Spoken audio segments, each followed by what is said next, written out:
आइए नाजरीन, आज हम आपको अफ़गानी पुलाव बनाने की रेसिपी देते हैं। सबसे पहले हमने 2 लार्ज साइज़ के अनियंस लिए हैं जिनको कि हमने स्लाइस कर लेना है। हमारी तो ये एक सिखाने की कोशिश ही है, लेकिन असल रेसिपी जो है वो आपको उन्हीं से मिल सकती है जिनसे कि ये बिलोंग करती है। और बाजू पे ये जो बैंड चढ़ाया हुआ नज़र आ रहा है ये लेमन ट्री काटने का नतीजा है, तो कोई फिक्र वाली बात नहीं है।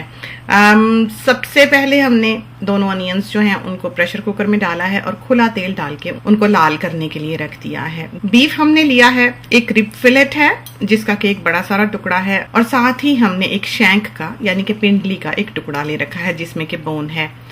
बीफ के हमने बड़े बड़े टुकड़े काट लेने हैं। ये देखिए, इसके अंदर ये मार्बल सा बना हुआ फैट का दिखाई देता है। इसकी वजह से ये ड्राई नहीं होता और बहुत मज़ेदार बनता है, और चावल जो है वो खुश्क अच्छे भी नहीं लगते। अनियन को साथ साथ हिलाते रहना है, और दूसरी तरफ हमने 1 टीस्पून फुल जो है सॉल्ट वो बीफ पर लगा लेना है। बीफ हमारे पास 1.25 kg से 1.25 kg से ज़्यादा है। अब हमने काला ज़ीरा लिया है, यानी कि शाह ज़ीरा, जिसको कि कैरावे सीड भी कहा जाता है। इसके हमने 2 टीस्पून फुल जो हैं वो ले लिए हैं। साथ ही हमारे हाथ में ये बादियान है यानी कि स्टार एनीस। इसकी खुशबू बहुत स्ट्रॉन्ग होती है, तो ये पूरा हमने नहीं डालना है। इसकी हमने 3-4 पत्तियां जो हैं वो तोड़कर इसमें डाल लेनी है।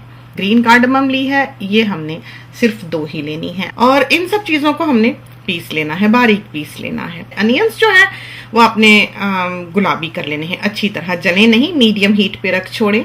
और जिस वक्त वो उस स्टेज पे पहुंचे जिस पे कि आपको दिखाई दे रहे हैं, तो उसमें आपने थोड़ा सा पानी डालना है, कोई हैंडफुल जैसे कि हमने डाला है। उससे यह है कि गोश्त एकदम से ऑयल में चिपकेगा नहीं, वरना यह है कि वो कुकर को या पॉट को चिपकता है। अब हमने इसको लाल करना है इस अनियन में। तो ये याद रहे कि अनियंस का जो कलर है कि किस स्टेज पर आपने उसमें पानी डाला है और किस स्टेज तक आपने उसको ब्राउन किया है, उस पर आपके पुलाव का कलर मुनहसिर है। दूसरी तरफ हमने कैरेट्स जो हैं काफ़ी सारी, उनको पील कर लिया है और उनको स्लाइस कर लिया है, और इनको जूलियन कट काटना जो है वो हमारे बस का काम नहीं है, तो हमने बेटी को बुलाया है जो कि इनको बारीक बारीक मैच स्टिक की तरह काट देगी। और ये देखिए गोश्त जो है वो किस तरह से लाल हुआ है, गुलाबी हुआ है। हाई हीट पे हमने इसको रखा हुआ है। अब जब ये लाल हो जाए तो इसमें हमने 1 कप जो है वो पानी का डाला है। पानी आपने ज्यादा नहीं डालना, कतन नहीं डालना। दूसरी तरफ हमने एक फ्राइंग पैन में शुगर ली है 3 टेबलस्पून फुल, और 1 कप जो है वो हमने किशमिश का लिया है जो कि अफगान रेजन्स हैं। और ये देखिए, ये कैरामलाइज हो गई है शुगर। इसको हमने ऐसे ही चूल्हे पे बस रख छोड़ा है, लाल हो गई है, हिलाते रहे हैं। इसमें अब हमने थोड़ा सा पानी डाल के इसको घोल लेना है, वरना ये है कि ये जम जाएगी। और इसमें हमने फिर थोड़ा सा कुकिंग ऑयल डाला है और इसको हमने अब मिला लेना है, सिरप सा ऑयली सा तैयार हो जाए। अब हमने इसको दूसरे पैन में वॉक से में शिफ्ट किया है, और उसमें अब हमने इन कैरेट्स को तल लेना है अच्छी तरह से। इनका कलर चेंज होगा, और ये जो शुगर आपको थोड़ी सी जमी हुई दिखाई देती है, ये खुद ही हीट से जो है वो मेल्ट हो जाएगी, क्योंकि इतनी हार्ड नहीं है ये। अब हमने इसमें किशमिश जो है 1 कप वो डाल देनी है। ये बल्कि 4 कप्स हमने राइस बनाए हैं, तो ये चीज़ें 4 कप्स के हिसाब से कम हैं, तो किशमिश इतनी ही थी, हमने इतनी ही डाल ली। आप ज़रा ज़्यादा डाल लें। अब हमने इसको डबल किया हुआ एल्युमिनियम फॉइल है जिस पर निकाल लिया है, और इसकी हमने एक डिबिया सी बना लेनी है साइडों से इस तरह पर फोल्ड करते हुए कि भाप जो है वो इसके अंदर ही रहे।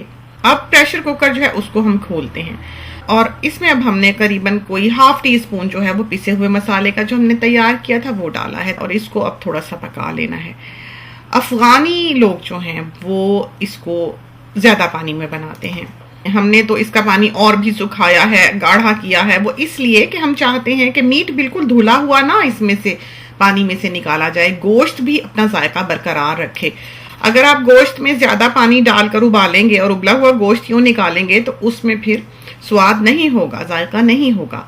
तो बेहतर है कि गाढ़ा करके पानी, यखनी जो है जितनी भी इसके अंदर है, उस वक्त फिर आप इसका गोश्त निकाल के इस तरह से उसका सील्ड एक पैकेट से तैयार कर लें। पाकिस्तानी पुलाव में तो हम बाद में गोश्त को भून लेते हैं यखनी में से निकाल के, और उसकी भी यखनी थोड़ी सी ही बचती है, बाद में उसमें पानी डाला जाता है, तो शायद उस तरह के चावलों की आदत है, दिल तसल्ली पकड़ता है और बेहतर तौर पे हमें लगा कि यूं तैयार किया जा सकता है, तो हमने ऐसे ही किया। हाँ, शैंक की जो बोन थी और मीट था वो हमने इसमें रहने दिया है। तो 4 कप हमने चावल लिए हैं, 4 कप्स राइस, तो उसकी वजह से 1 कप पानी ऑलरेडी यखनी का मौजूद है और 4 कप हमने ऊपर डाले हैं, यानी कि 5 कप्स ऑफ वाटर हमने इसमें टोटल रखना है यखनी का। और 1.5 टीस्पून सॉल्ट हमने इसमें और डाला है। जिन्होंने पॉट में ही बनाना है वो इस स्टेज पर चावल इसमें डाल लें। और अंदाजन बताई देती हूँ कि चावलों से ऊपर करीबन 1 इंच यखनी का बचे जिस वक्त आप चावल डालें, पानी का ये हिसाब रखा करते हैं। अब हमने इसमें 4 कप्स राइस जो है बासमती चावल वो भीगे हुए इसमें डाल देने हैं। कोई 20-25 मिनट्स हमने भिगोए होंगे। और बाकी का ये जो मसाला है ये हमने इस वक्त यखनी के ऊपर डाल देना है। और इसको अब हमने राइस कुकर को कुक पे डाल दिया है। कुछ देर बाद जब इसमें से भाप निकलनी कम हो जाए राइस कुकर में से, तो आप इसे खोल कर देख लें। और अब आपने इसको हिला लेना है, क्योंकि अब ये दम पर जाने के लिए बिल्कुल तैयार हैं। तो चावल जो है उसमें इस वक्त ग्रेन नहीं है, लेकिन चावल इस वक्त अभी खड़े खड़े हैं। और इस वक्त हमने इसके ऊपर ये जो कैरेट्स और किशमिश थी और जो हमने मीट इसमें से निकाला था उसके जो पैकेट्स बनाए थे वो चावलों के ऊपर रख देने हैं। और इसको अब हमने दम दे देना है। कोई 20-25 मिनट्स जो है इसको यूं ही रखा रहने दें। चावल चेक कर लें, बिल्कुल तैयार होंगे। अब ये पैकेट्स जो हैं ये हमने राइस कुकर में से निकाले हैं और यूं हमारा काबुली पुलाव या अफ़गानी पुलाव जो है ये बिल्कुल तैयार है। तो इसको एज़ यूजुअल हम प्लेट से निकालते हैं, क्योंकि स्पून से हमें लगता है कि चावल जो हैं वो टूट जाया करते हैं। हिलाने लगे भी हमने देखा है सारी ज़िंदगी अम्मी को कि वो एक साइड से ही स्पून डालती हैं। और जब किसी को वो देखें कि स्पून जो है उसने बीच में से चावलों के डाला है तो कहती हैं कि इसको सलीका नहीं है। तो कोशिश करें कि आपके चावल जो हैं वो ना टूटें। इस तरह पर ये मीट जो है वो हमने चावलों पर सजा दिया है और इसके ऊपर हमने बाकी के चावल जो हैं वो डाले हैं। और फिर सबसे आखिर में हमने इसके ऊपर जो है कैरेमलाइज्ड किशमिश और कैरेट्स थी वो डाल देनी है। तो मज़ेदार बनता है। एक बहुत गोश्त और राइस का मेन फ्लेवर है जो इसमें से आता है। तो ट्राई कीजिए, खुदा करे कि ये रेसिपी जो है ये आपको पसंद आए और आपकी बहुत अच्छी तैयार हो। जाते अल्लाह हाफिज़।